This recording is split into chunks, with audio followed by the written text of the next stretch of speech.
Hey guys, I am Colleen. I'm a person. I like to read and I like to write, but I do whatever on this channel. And today, I am going to be talking about the 3 books that I read, which I'm so excited about. I am back. I'm reading again after months. I feel like I was getting a bit nervous there, but I guess it's okay now. The fancy cat with the moving booty, I think it helped, and I got to reading again, and I will talk about them right now.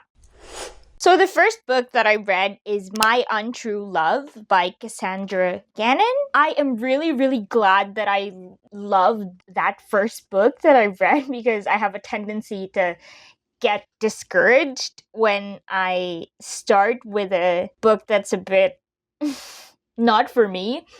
And yeah, this book started my grand return to reading, and I have to say, I really like her writing style. I have read another book of hers before that I also liked, but that one had a bit more mystery to it. It wasn't like straight romance. Something Scarecrow. It had Scarecrow in the name, but I really liked it. I'll put it up if I find it. This one is called My Untrue Love, and this is a romantasy. It's book 7 of her a kind of fairy tale series, but it's like a group of standalone books. You don't have to read them in succession. It was the perfect read at the perfect time. I feel like I was just in that whimsical early fall vibes. I was really in the mood for a fun, not so heavy romantasy, and I got it. First off, spoiler alert, this book is a bit of an insta-love. The guy, Bill, is a wolf, and the girl, Clem, she's a muse.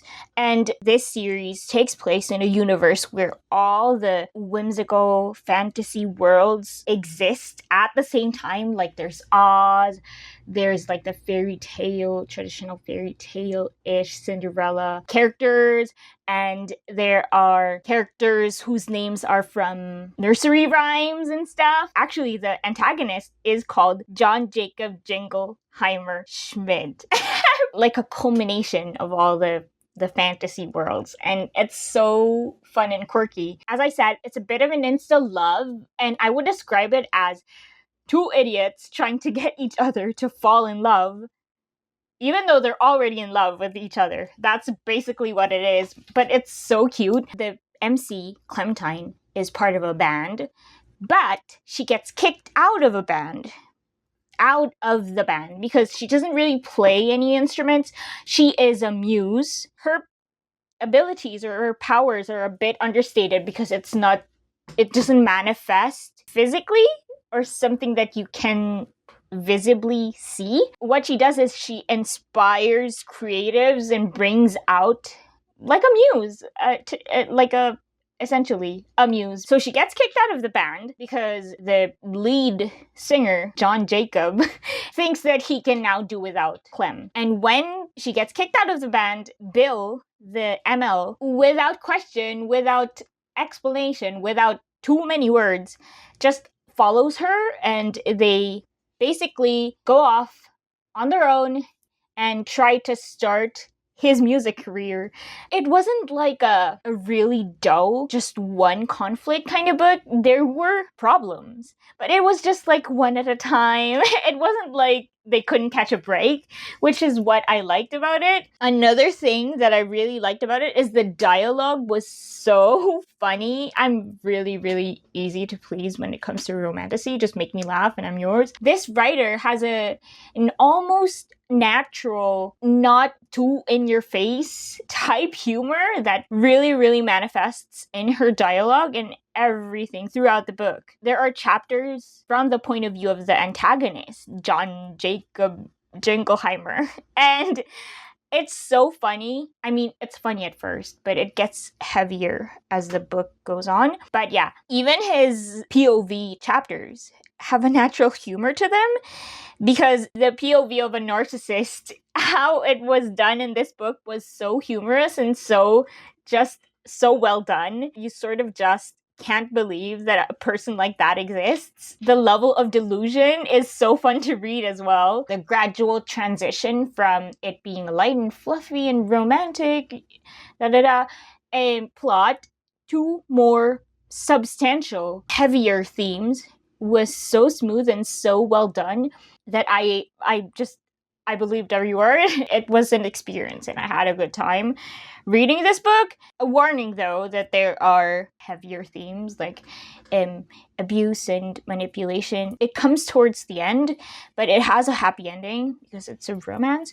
And yeah, another thing that I liked about it, I'm looking at my notes right now. As I said, they ventured out on their own, away from the band that was semi-successful already. They had to start from scratch.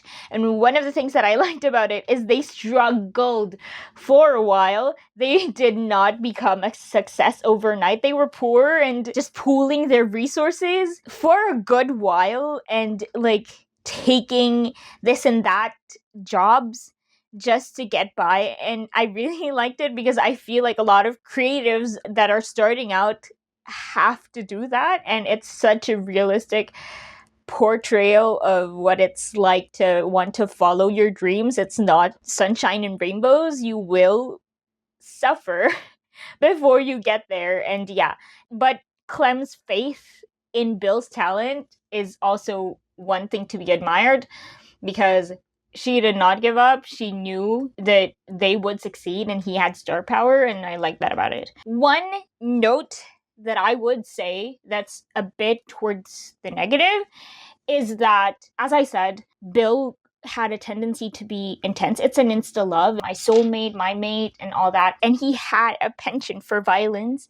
And I feel like this book, in an effort to be light and fluffy, sort of glossed over his tendency to just silence people permanently. I feel like it was a bit glossed over, and just I feel like that should have been a bit more of an issue, but it wasn't, and it was fine. But you know, the second book I did not like as much, but it was not that bad. This is Rewind It Back by Liz Tomford, and it's Rio DeLuca, the last of the friend group, who is single in that sports romance universe. They're like a whole team, and at this point everyone's paired up and it's just Rio who's left. And this particular one is a second chance romance. A sports star, Rio, meets his childhood sweetheart, Hallie, after they had this huge falling out 6 years prior. And the story sort of follows a timeline where they slowly fall in love again in the present, but at the same time it was slowly revealing what happened to them in the past and how everything blew up and how they drifted apart in the first place. And yeah, it was fun. It was a slow, sort of mysterious release of information. It didn't just dump everything, so you maintain your curiosity. I keep fumbling words today. I feel like there's something stuck in my throat. You sort of maintained your curiosity throughout. It wasn't bad, but my feelings about it were very mild. Even as I was reading it, my excitement about it was mild. My anger about what happened was mild. It was entertaining in a bit of a soap opera kind of way. Because, spoilers, I sort of had a hunch, which turned out to be correct. Early on in the book, once I... Spoilers! Once I was clued in to the fact that their parents, the parents of Rio and the parents of Hallie, were also besties. And then in the present, they jumped to each one had a missing parent. I had a hunch that there was something sketchy there, and I turned out to be correct in my assumption. So at that point, I wasn't really like, I just wanted confirmation, but I wasn't like dying to find out because I had a hunch and I was confident in my hunch and I was just waiting for validation. You try and put two and two together with what I just said because I don't want to reveal too much, but I pretty much already said what was going to happen. As MCs, Rio and Hallie, they were likable enough. Just a note that I would maybe say is Rio seemed different. I read some, not all, of the other books from the series, and he seemed a bit more jovial. In the other books, it's just he was different in this book. Not in a bad way. It's just that he was a bit more... he was different. He wasn't the same as in the other books. His personality profile, maybe the author wanted to showcase a bit of a deeper, more mature side to him in this book since it's his own love story, but I guess, yeah, it just bugged me that it was a bit different. Just something that I noticed. Overall, it was steady. It wasn't too sad. It wasn't too happy. Those are my feelings while reading it. It didn't bother me. I was just mildly entertained. The last book that I read, I am going to be very, very careful. The book's title is Outlier by Susie Tate. I read Gold Digger, also by Susie Tate. That's the book that precedes this one. And this is about Victoria Harding. She has autism, and her fixation is on this guy, Mike Mayweather, who is a family friend of theirs. But the thing is, the Hardings, they're peers. They're modern lords and ladies, so they're well off, and this guy is not. Basically, the gist of it, I will leave it to the people who are more knowledgeable on this subject to comment on whether or not, if you read this book and you are more knowledgeable with regards to autism and you've really researched it, I will leave it to those people to review whether or not autism was respectfully and accurately represented in this book, because I don't want to talk out of my ass with regards to this condition. And yeah, I'll just leave it at that. The MC has autism. I will have to say that with this book, same comment as Gold Digger. Susie Tate, her MCs are always so endearing and so likable. She cannot make a likable ML. I feel like, why? I hated, what was his face in Ollie. Ollie Harding was the ML for Gold Digger, and I hated him. She cannot make an ML who can grovel, honestly. It's always like a teensy-weensy littlest grovel.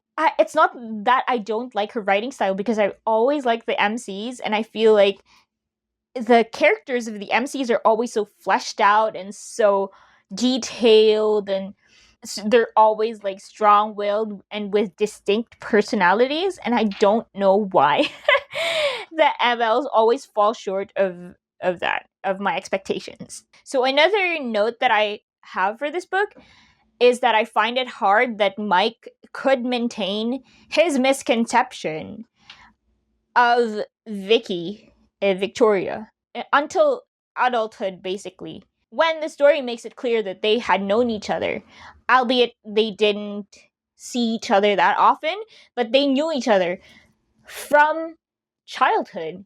So they encountered each other from childhood, because the Mayweathers are friends of the family. So how could he carry on the misconception that she's an ice princess and did not notice that she actually had a condition?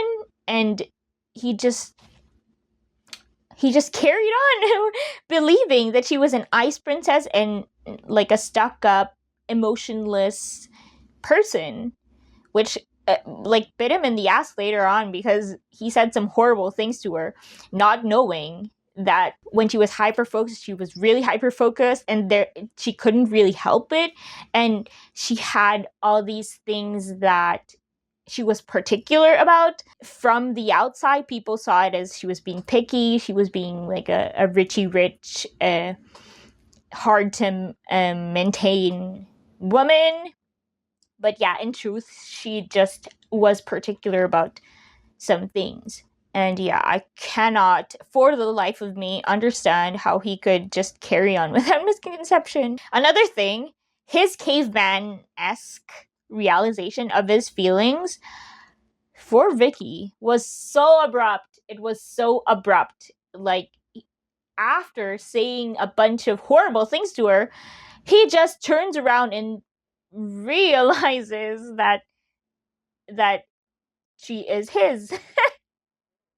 It's so caveman like, and it was not for me. It was not for me. One thing that I did like about this book, Vicky had an evil mother and an evil sister, and they were so efficient, so concisely put, so effective in their villain roles, because I was so annoyed with him. And they did not have a lot of like pages. They didn't have a lot of screen time, but the moments that they were there, they were so annoying and so effective, truly. And yeah, I liked that about it. Again, I already said this. Mike grovels little to none. Not for me, not for me. He effed up. He should apologize for a long time. And one of the things that I also was annoyed about, Ollie was like, I know a thing or two about groveling. The hell? You did not. I read that book. He barely groveled. And he's like preaching in this book. Like, I know a thing or two about off. Actually, off. Because that is not true, and you are lying, and you are lying to the audience and the readers and to us, yeah, several times. Another thing, the third act conflict resolved too quickly for my taste. I don't know what to say. I didn't drop it because I liked Vicky, but there were things that it could have been improved, I feel like. Another thing that I couldn't help but notice is that this family, the Hardings, why do they know so many perverts? They are just surrounded by people who are perverts. There's always someone who is like a friend to them, or like a distant relative of theirs that turns out to be a pervert. That was the same for Gold Digger as well. I don't know if that's just an easy source of conflict to fall back on, that they are surrounded by someone who's a bit dangerous and stuff. I mean, not a bit dangerous, really dangerous and gross. And yeah, I don't know. It's just, there's a lot of them. That's one too many perverts around, you guys. Stay safe. Yeah, overall, again, I didn't drop it, but there were some things that could have been improved, I feel like. Those were the books that I read the past few days, and I will continue to read. I am currently reading another book by Cassandra Gannons. It's called Wicked, Ugly, and Bad? Bad, Ugly, Wicked? Wicked, Ugly, and Bad. And I will tell you about it once I finish it, and yeah. I hope you guys learned something from this. What to read, what not to read. And yeah, hope you guys are encouraged to step out of your reading slump and read again. Because if I can make it out of the bogs, then you can too. And I hope you guys enjoyed. Like, comment, subscribe if you want to, and I will see you guys next time.